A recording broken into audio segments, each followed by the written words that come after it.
নমস্কাৰ, আমাৰ এই ক্ষণবোৰ প্ৰাপ্তি নিৰাঞ্চী এণ্ড মা চেনেলৰ অন্য এটি ভিডিঅ'লৈ আপোনালোকক স্বাগতম জনাইছোঁ। 5 এপ্ৰিল 2025 তাৰিখ কলিজাক ভেকচিন দি উঠি আমি এটি বিশেষ ঘৰলৈ গৈছিলোঁ। আমাৰ বাবে এই ঘৰটো বৰ বিশেষ। আহকচোন চাওঁ কিয় বাৰু বিশেষ এই ঘৰটো।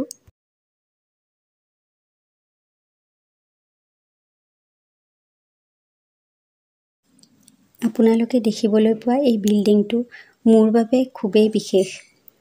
এই বিল্ডিংটোতেই মোৰ স্মৃতিবোৰ জড়িত হৈ আছে।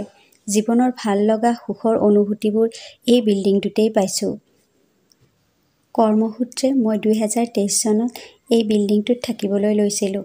যদিও এই বিল্ডিংটো মোৰ নিজৰ ঘৰৰ কোনো কাৰোৱেই নহয়, তথাপিও এইটো মোৰ খুবেই আপোন।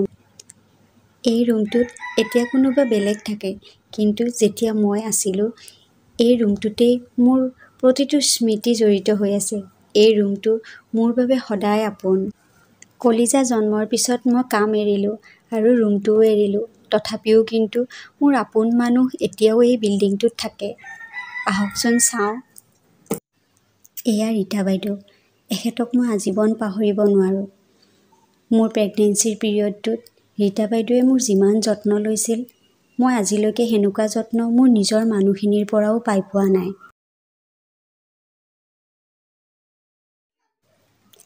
এয়া তেখেতৰ ৰুমটো। তেখেতে ইমান ধুনীয়াকৈ সজায়, চায়েই ভাল লাগে। তেখেতৰ ৰুমটোত থাকিও ভাল লাগে।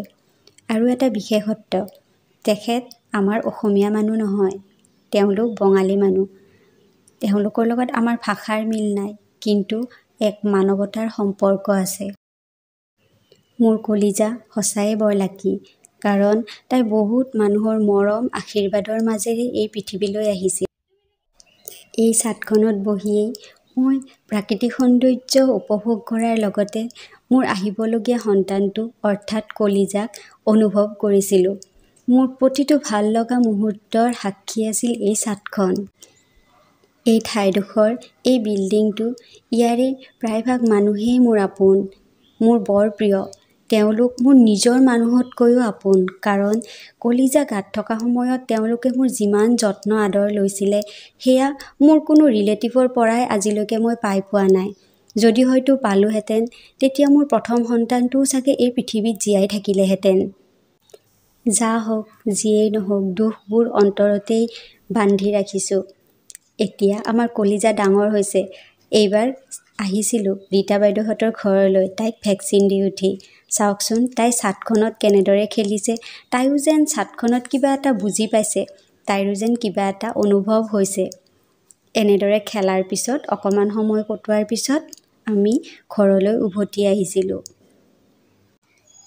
আজি যেন সেই মধুৰ স্মৃতিবোৰ আকৌ জীপাল হৈ উঠিছিল।